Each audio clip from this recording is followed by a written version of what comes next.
fantasy drafts are this weekend. The number one Kay Adams advice is what? Oh my goodness. It's the same every year. It is wait on the quarterback, especially this year when you can get a guy like Drew Brees or even Tom Brady. Aaron Rodgers is going in like the 7th round. Wait on quarterbacks. You've got depth later with guys like Phillip Rivers, Drew Lock, who should have some upside, are going like outside the top 24. So wait on the quarterback, get running backs that have proven receiver ability. A lot of people are struggling over their first round pick. Obviously, the top 3 or 4 are pretty set. There's Saquon, there's Chris McCaffrey and all them. But do you have first round advice for guys or girls that are outside the top 3, top 4?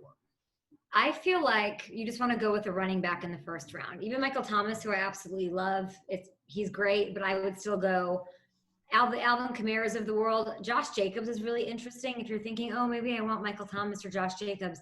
Josh Jacobs was awesome last year, and they were talking about using him more in the receiving game. That's what I loved about him in college. The kid can catch, and if they get him in those spaces and use him that way, you're already ahead and getting points on your board. So Josh Jacobs is a guy I love. Joe Mixon, who just got paid by the Bengals, he's awesome. And even Nick Chubb, who people are worried about because of Kareem Hunt being in the backfield. This is good. They're going to run. They're going to Stefanski this up and run the ball. So I would grab Chubb if I could in that first round. So who is going to be, every year it's pretty much slotted, first, second, third, fourth rounder.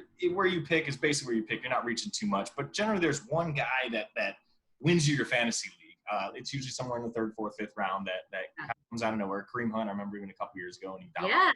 Yeah. Who is it this year? Who is the person that is going to win you your league?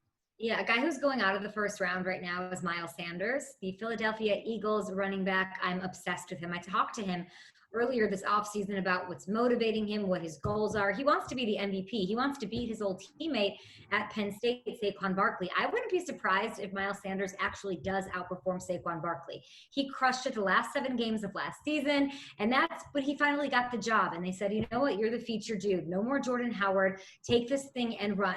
He's the only running back, which is something we haven't seen in Philadelphia in a long time.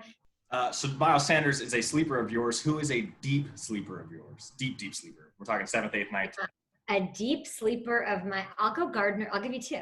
I'll give you 2. TMZ Sports. I'll say Gardner Minshew, who will probably be on TMZ Sports at some point because he has his antics. And he's already been there. Yeah, he's super great. Another guy, super sleeper. I have no – other than people that I know in Tampa Bay that have been telling me this, so I guess that matters.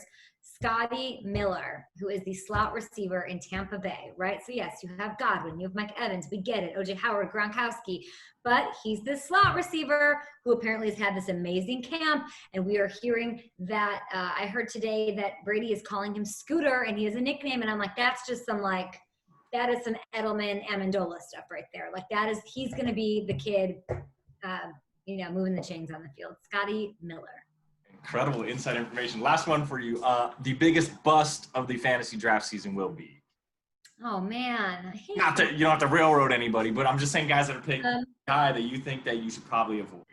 The biggest bust. I won't say completely bust, but a guy who's going really high is Amari Cooper. I have him in my top 10, and every time I look at it, I'm like, I don't know if you should be. He's a tremendous player. The last season was the only year that the first time he stayed healthy for a full 16 games since back in 2016. And let's not forget they added CeeDee Lamb, who's getting so much love right now.